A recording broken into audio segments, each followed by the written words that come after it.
Hey guys, today I'm here at Alabang Town Center. This is my favorite place that I've busked in the Philippines, here in Manila. And today, I'm going to interview my buddy, Tek Cortez. Hey Tek, how are you? Hey! Good to see you, Hey man. Jeff, what a lovely unscripted surprise. It really is. There's no script. I haven't seen you in 2 years. We just converged here. You've set this up. You're going to help me busk yet again. Yeah. And I'm glad that we're getting to do this interview because you and I had very substantial conversations last time. 3 times I busked, we would go for dinner and chat. 2 years ago, yeah. Yeah, and I thought you're kind of one of the ultimate buskers I want to talk to because of why you do it. So I guess I want to first ask you, like, what's your history with busking? Sure. When did you first start doing it? Sure. So I started busking in Bonifacio High Street in BGC. That was way back 2018, I think, yeah. So I sent them my application for my audition videos, actually. And it took them like a full year. A year? Like 12 months, yeah, to like Wow. scrape the bottom of the, the audition They bottom kept barrel. scraping till they found you. Yeah, and then amazingly they called, and then it's been really fun so far. So it opened a lot of doors for me as well as a musician. I've been playing in malls as well, markets, bazaars, you name it, gigs, and I haven't been playing in Alabang in Bonifacio High Street for a while because the slots are only on weekends. Right. So and it's a little far away from here. So this new place, Alabang Town Center, has been really great because the crowd's very chill, the environment's really chill, and it holds a lot of history for me personally as well because I used to go here with my friends back in high school. I remember that. Yeah, my what do you call this? My daughter used to play here. I used to go on dates here with my Wow. girlfriend before. Wow, it's quite full circle. Yeah, for you to return. it really is full circle. So Wow. being here and being able to play for the community is just a really great experience. Do you play here every Sunday all year? Every Sunday, yeah. Wow, almost so every this is a Sunday, regular yeah. It is, gig all it year. is, it You is. said 2018 was when you first started, is that right? Yep, I remember talking to AG just a couple weeks ago, our friend Sure, yeah, and I know fellow AG, yeah. busking colleague. Yeah, of course. And he was explaining to me that there was a bit of a shift around the pandemic in terms of how people perceive busking. Is that true? Is that your experience as well? In terms of like, Just how they perceive it as far as like its credibility or maybe the stigma around it. Oh, Do okay. you remember before the yeah, pandemic, people seeing it differently? definitely. I mean, like I think 2018 it was very rare that you see buskers on the street. I mean, again, you'd associate them with people trying, they're down and out. They're trying to like make a living. Right.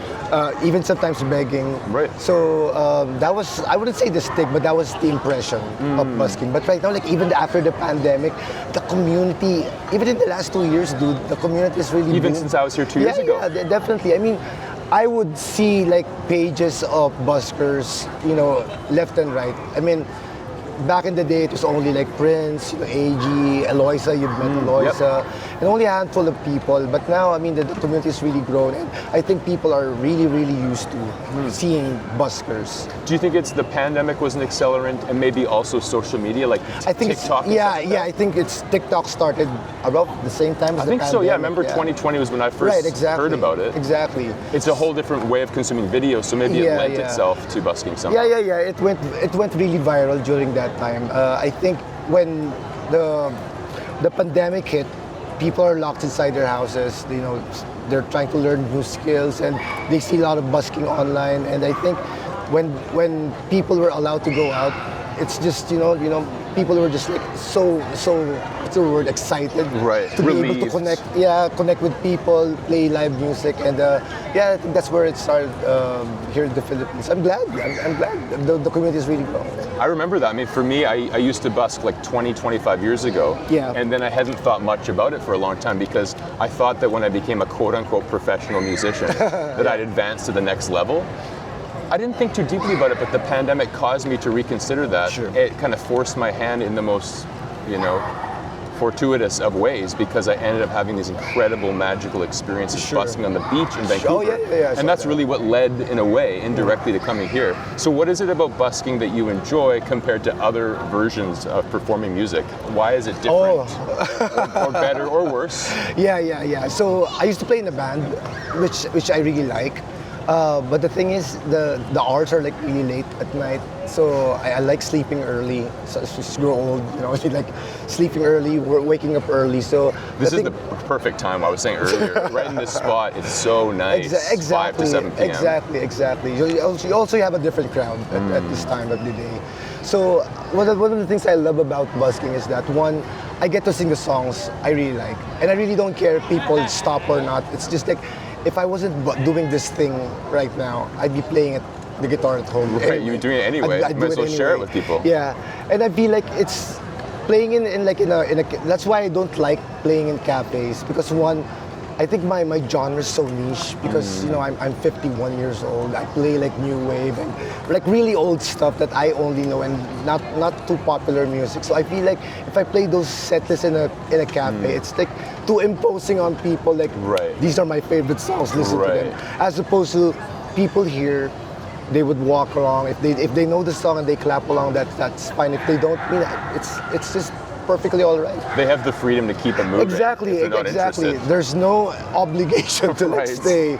And I mean, I'd rather do that. I mean, there was this one time I was playing like, the song "Blister in the Sand"? Of course, yeah. So it's not a very popular song here in the Philippines, especially with my age. So I played the riff, and then this guy went. And I'd rather have like one guy doing that. And you remember it to this day. Yeah, and I remember it to this day because it's that connection. So it's very rare, so it makes it a little bit more special. So that's what I love about busking.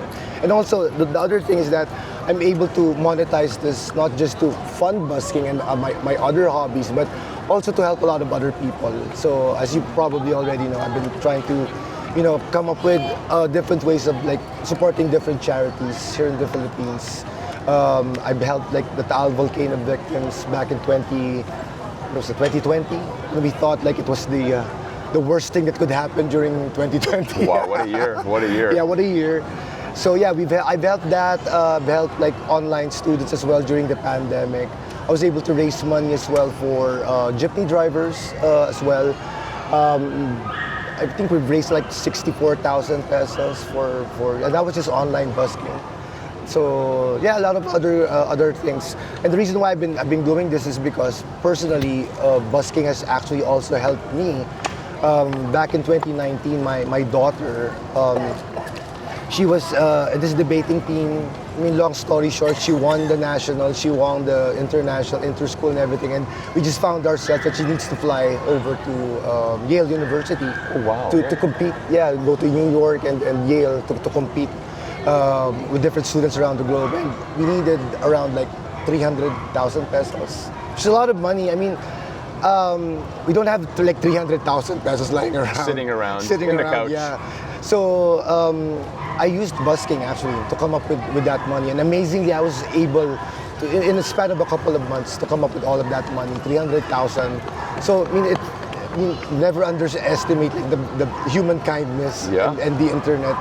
So as a way to give back to the community, ever since then I made it a mission to like help people. So this year, past couple of years, my charity has been like mental health. So I try to like raise money for people who can't afford treatment for anxiety, depression, and other mental illness. So I used to give it to foundations, but sometimes it goes to logistics, things like that. Right, so, it's not direct. Yeah, it's not direct. So right now I partnered with another psychiatrist, and she gives it directly to people who she knows, she assesses. These people are really down and out, don't have the means. Like, and I hate to think like, if your tooth's aching, you can't buy medicine for it. I mean, imagine what more if your worst enemy is your mind, and you can't do anything about it. So yeah, what's happening in your mind is your world. Yeah, so that's like exactly. It can be a prison, right? Exactly.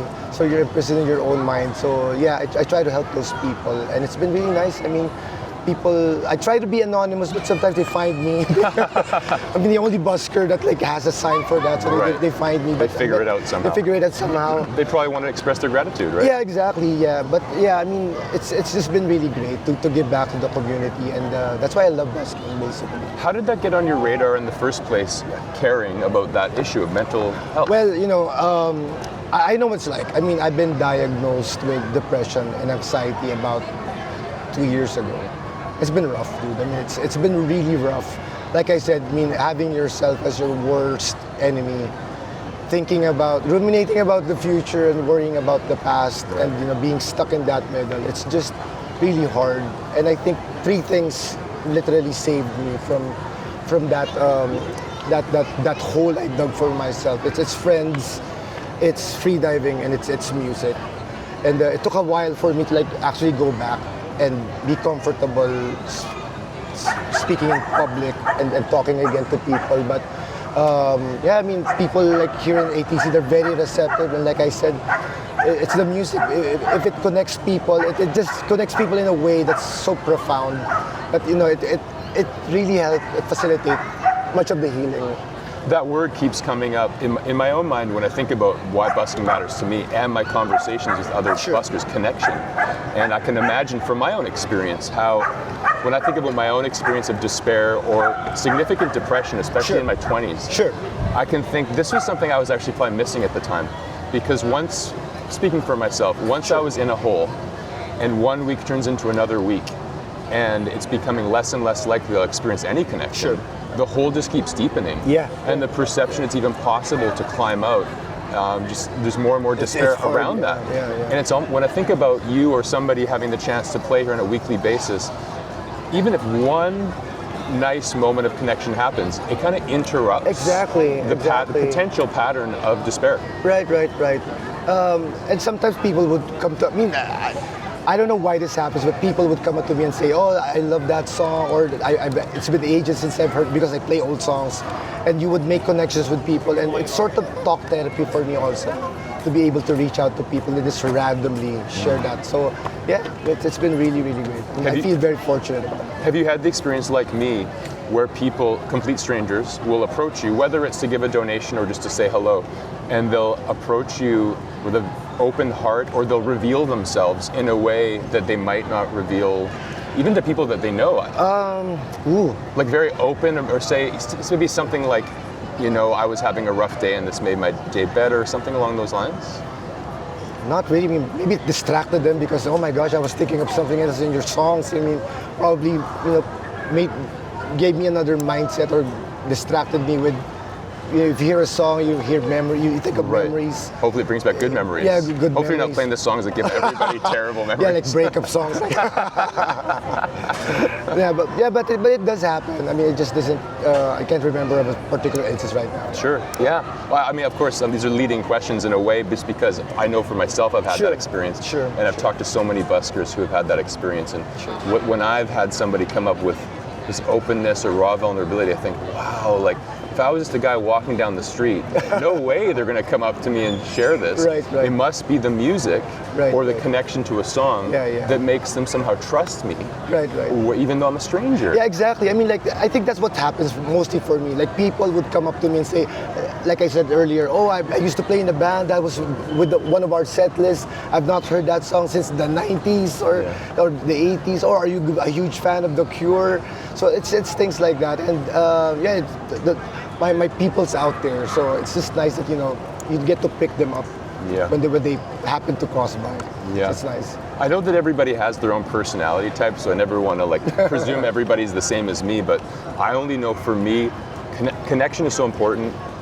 Even whether you're an introvert, an extrovert, because it's just nice when somebody smiles at you or acknowledges you. But once again, when I think about being depressed, or to talk to people about being depressed, if you spend too long, nobody smiles at you, nobody's interested in you, it can be really hard on your psyche. Yeah, exactly. And I think the ironic thing about it, so I used to play in Bonifacio High Street. That's like 15 minutes away from my office. And I used to play Tuesdays and Fridays. So there would be days where I don't feel like, it's been a really stressful day at work, a lot of crap that happened in the office, and I would be like, I just want to go home and sleep. I'm really tired. I'm physically tired. Just shut down. Yeah. But I figured, I already brought my guitar, might as well go there. And I'd go there, and the ironic thing is that you'd stand for like 3 hours or so singing. Something that should be too exhausting. Yeah, exactly. That should be like draining for you. But I mean, I think about it sometimes. If I stand in line, like in the bank or whatever, or you queue for something like 4 hours, 3 hours standing, that's irritating. But Torture. if you're busking, it just the time just flies by. It must be recharging your battery and as it opposed to depleting it. ironically recharges your battery. So, yeah, I mean your bladder is full, but you're, but you know, it's really good. I mean, it's a stress reliever, ironically. Well, speaking of stress relief, you mentioned the free diving thing as well. We should talk a little bit about that because all I see on Instagram is you posting about you keep shattering your own personal records. Oh yeah. So where is this leading? Like, tell us a little bit about what freediving is and where is this going? How deep are you going to go in the sea? Well, so okay, I haven't told you this yet, but so I was a PADI PADI open water scuba diver like 20 years ago. And the reason why I did enroll and got certified was because I wanted to do free diving. But free diving was like busking. It wasn't a thing back in I won't say the year, but 20 years ago.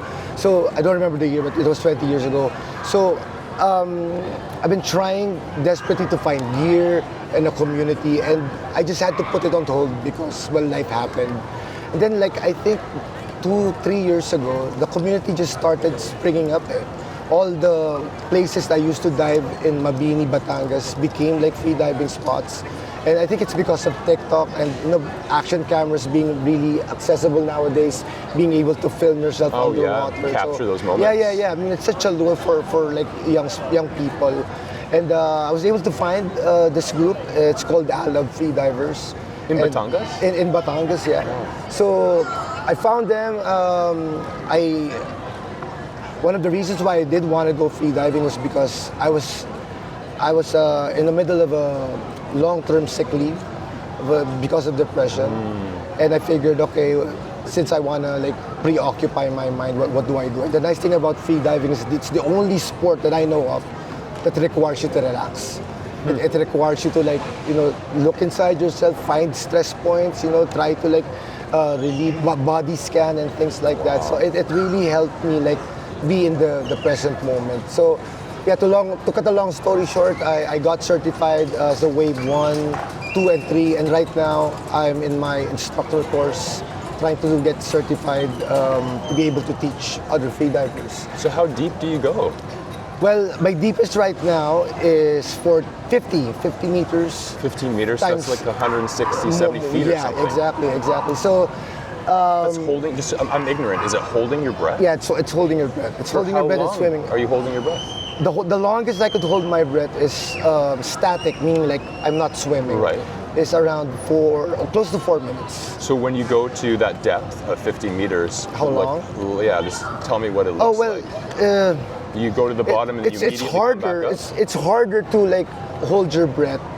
So if I'm able to hold my breath for 4 minutes static, meaning I'm not moving, it's a completely different story when you're moving and you're like consuming oxygen. So I think the longest dive is around a minute, 2 minutes and 30. It's long, 2 minutes and 30. Is it a rope that you're... Yeah, you pull on the rope or you swim without fins. I love swimming without fins. My deepest without fins is 40 meters.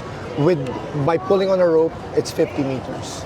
So, sorry to interrupt, I'm just thinking, I'm assuming if you're continuing to do this, it must be because you love it and you keep getting something out of it. So is it really, like you say, this opportunity to tune into your body? It's more of, I think it's more of the relaxing aspect of it. Like I said, it's the only sport that requires you to like really, really like listen to your body. And it's also making me a little bit more healthy. I'm more conscious of the food I eat. I saw you today in a very sexy, apparel. I know. I'm sorry about that. By the way, that was on the internet. I didn't see it in person. It was posted on the internet. Yeah, the kids call it thirst trap.